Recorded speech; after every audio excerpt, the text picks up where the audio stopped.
Captain Elias Hunter stood at the edge of the platform, staring at the sprawling alien city below.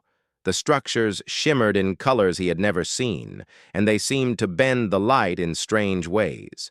Ships hovered silently in the air, gliding without visible engines. For a human, the sight was breathtaking. For a diplomat, it was intimidating. Humanity had come far, but this world was on a level beyond any human achievement. Elias adjusted his uniform, a standard Earth envoy outfit, and took a deep breath.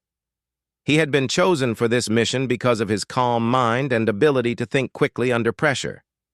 He knew that humans were seen as fragile, slow, and unpredictable by many alien civilizations.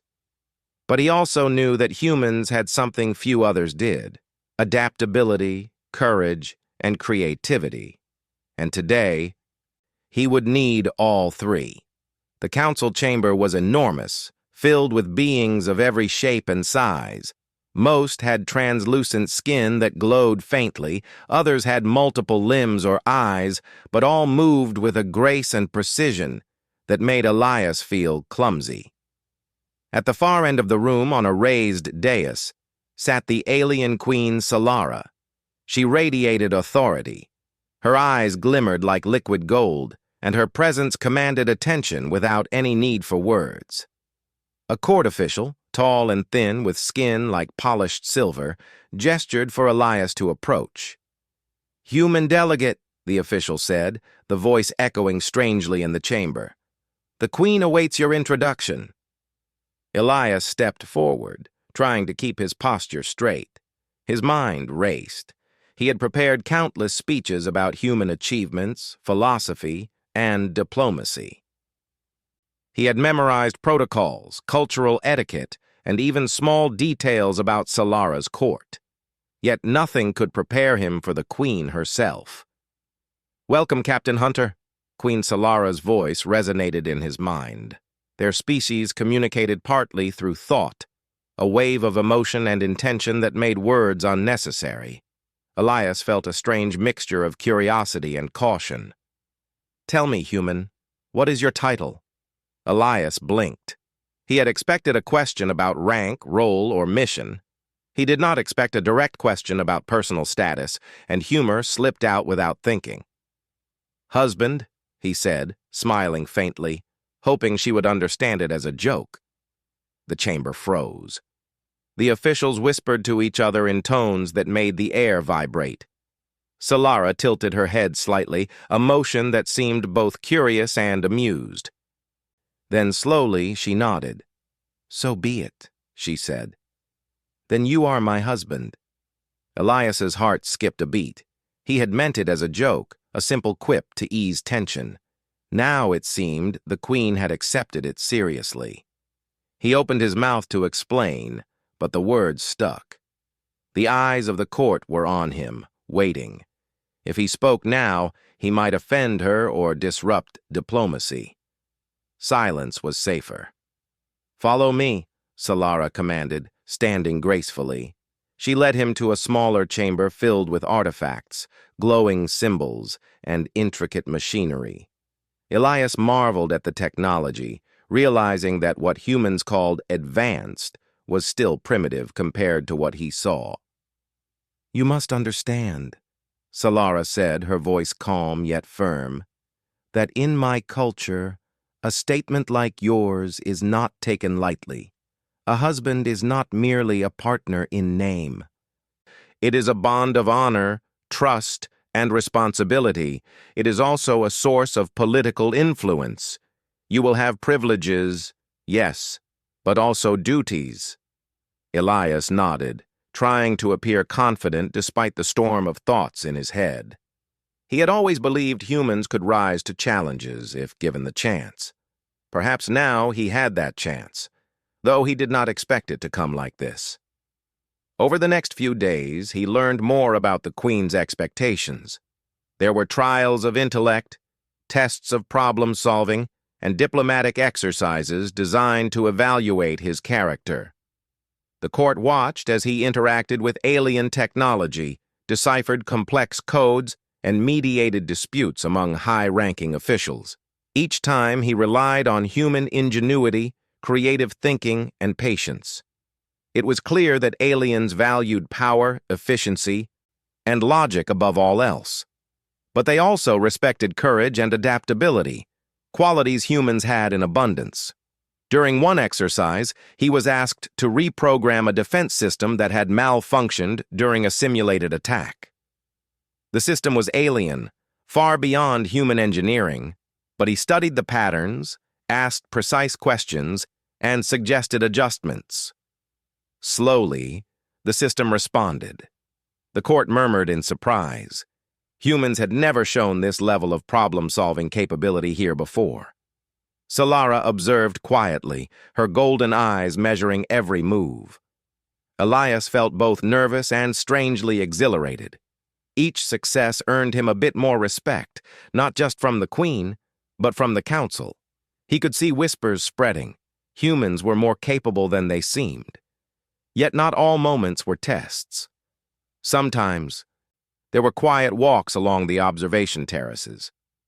Elias looked out at the alien city, and Solara shared fragments of her life and culture.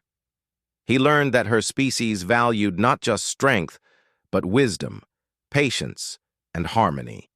She had witnessed wars, betrayals, and revolutions, yet she ruled with calm authority. Elias felt a growing admiration for her, not just as a ruler, but as a being who had endured and evolved beyond the limitations of fear. One evening, during a ceremonial dinner, Solara turned to him. "Human, do you understand the meaning of what you have said?" she asked. Her voice was soft, but every word carried weight. Elias thought carefully. "I think I do, Your Majesty," he said. "It is a commitment, a bond. I did not intend it, but I understand now that it carries responsibility. I will do my best to honor it." Solara nodded approvingly. "That is all I ask. Many who come before me are clever, but few have the courage to face the consequences of their own words. You do. That is what makes you different." The next challenge came unexpectedly. A rival faction within the court, unhappy with a human gaining influence, attempted to sabotage a diplomatic treaty. Elias had to act quickly, using his knowledge of human negotiation, psychology, and improvisation. He found a clever compromise, turning a potential disaster into an opportunity for cooperation. The council's respect for him grew further, and Solara's gaze carried a hint of pride. By the end of the week, Elias realized he was no longer a visitor or a diplomat. He was part of something larger, a living, complex world where humans were underestimated but capable of remarkable feats. Every problem he solved, every risk he took, every conversation he navigated reinforced the truth.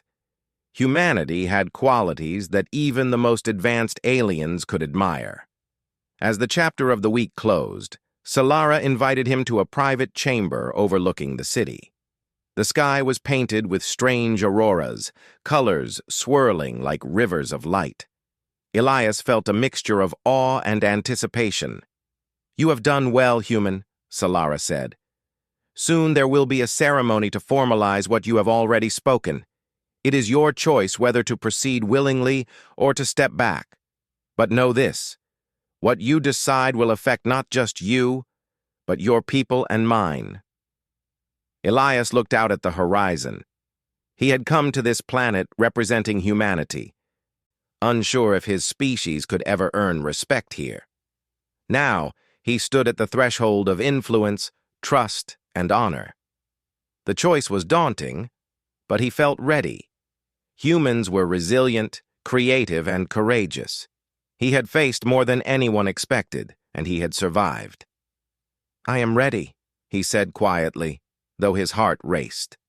"For my people and for what is right." Solara's lips curved into a faint smile. "Then we shall see what humanity can do." The night sky shimmered over the alien city, and Captain Elias Hunter felt a sense of purpose he had never known.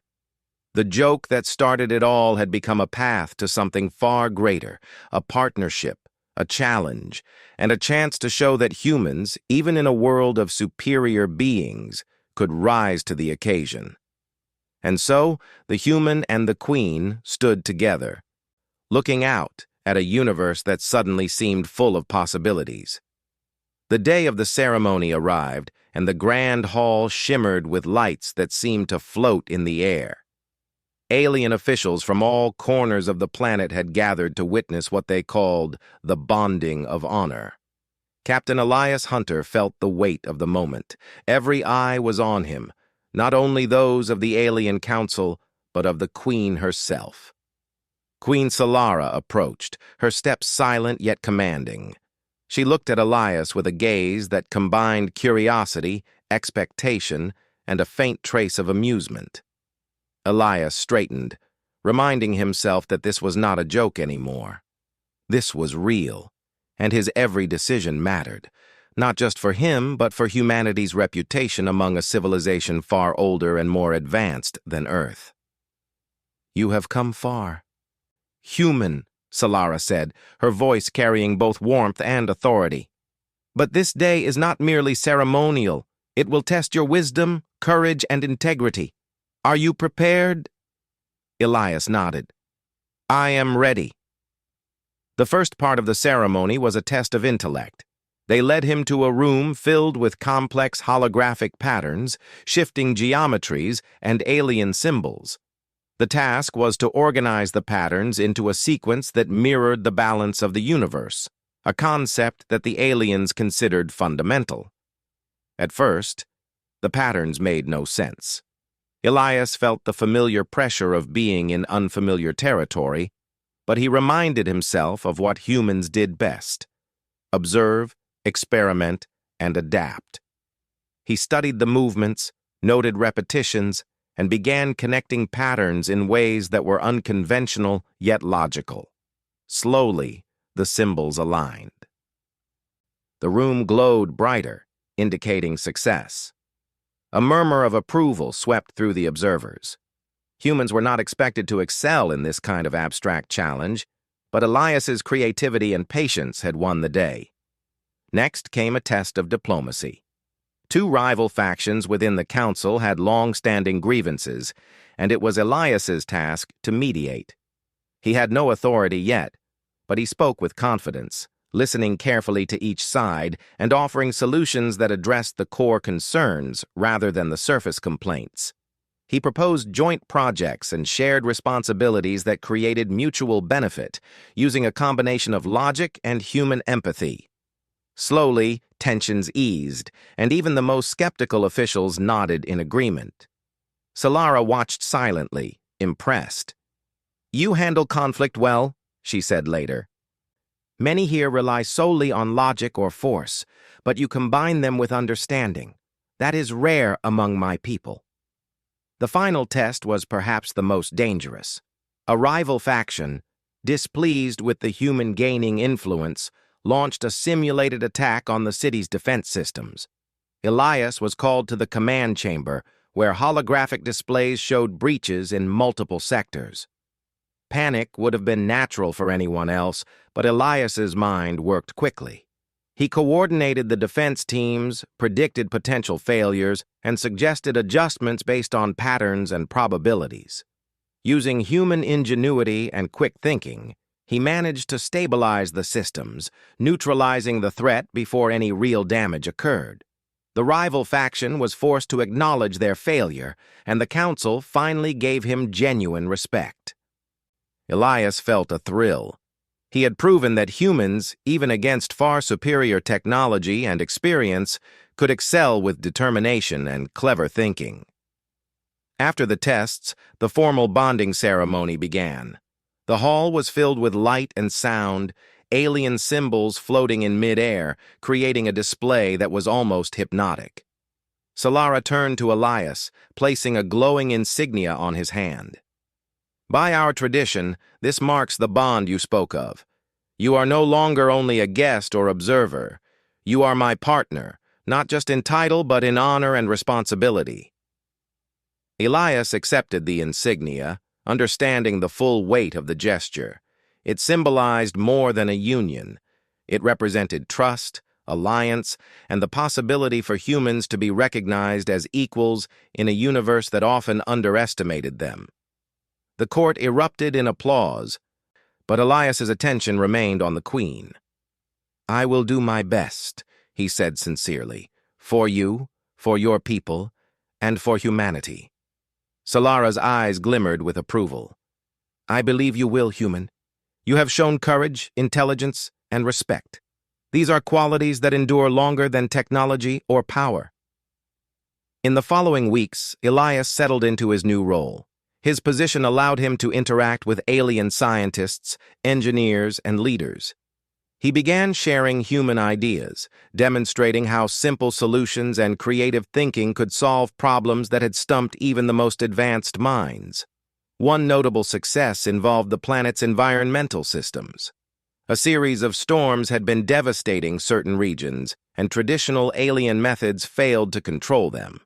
Elias proposed a hybrid approach, combining alien technology with human strategies for balance and sustainability. The plan worked, earning admiration not only from the Queen, but from the general population. Humans were no longer seen as weak or primitive. They were capable of real contributions. Through shared challenges and victories, Elias and Solara developed a genuine respect for each other. He admired her wisdom, her ability to remain calm under pressure, and her fairness in judgment. She admired his courage, creativity, and steadfastness. What had begun as a misunderstanding had blossomed into a partnership founded on mutual trust. There were still challenges. Some factions resented the human influence and attempted subtle sabotage, but Elias remained vigilant. Using observation, analysis, and diplomacy, he managed to counter these moves without causing conflict. Each time he reminded the aliens and himself of humanity's greatest strengths: persistence, intelligence, and moral courage. One evening, as Elias and Solara watched the twin moons rise above the city, she spoke quietly. "You have exceeded my expectations, human. More than a title or a bond, you have become an example of what your species can achieve." Elias smiled, feeling a mixture of pride and humility. "I only do what any human would do if given the chance. We may be small compared to your people, but we are persistent and clever. We find ways to overcome obstacles." Solara nodded. "Indeed. And now your people have a place here, not as servants or visitors, but as partners." The partnership brought benefits not only to the humans, but also to Solara's realm. Trade agreements, scientific collaborations, and cultural exchanges flourished. The alien court began to value human perspectives, and other worlds took notice of humanity's potential. Captain Elias Hunter had become more than an envoy. He was a bridge between species, a symbol of what humans could accomplish when given trust and opportunity. As months passed, Elias realized that the initial misunderstanding, the word he had spoken without thinking, had transformed into something profound. It had opened doors, created alliances, and allowed him to demonstrate human capability on a scale he had never imagined. The Queen and the human walked together through the gardens one evening, the air filled with fragrant alien blooms that glowed softly.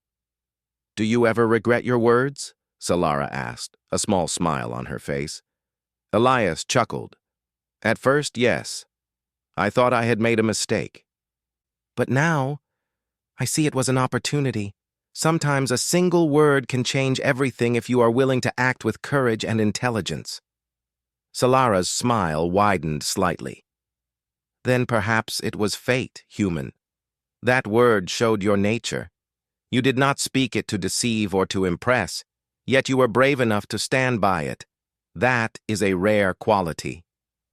Elias looked at her, feeling a sense of belonging he had never known. He had started as an outsider, a visitor from a distant world, underestimated and uncertain.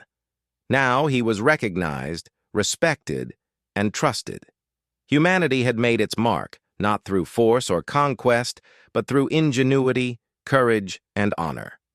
The city shimmered around them, alive with alien lights and distant sounds of technology. Captain Elias Hunter knew that challenges would come, as they always did. But he felt ready. He had proven that humans could rise above expectations, stand with the greatest civilizations, and earn trust and respect through skill and determination. And as he walked beside Queen Solara, he realized that sometimes the simplest words, spoken with humor and sincerity, could lead to the greatest adventures. Humanity had begun a journey among the stars, not as mere visitors, but as valued partners, capable of shaping the future alongside the most advanced beings in the universe. The bond, once accidental, had become a symbol of hope, potential, and the enduring strength of humans. In a universe that often underestimated them, humans could shine, not with raw power but with creativity, courage, and honor. Captain Elias Hunter smiled, feeling both pride and humility. He had entered the alien world as a visitor, and now he stood as a representative of humanity's best qualities. And with the Queen by his side, he knew that the story of humans among the stars was only just beginning.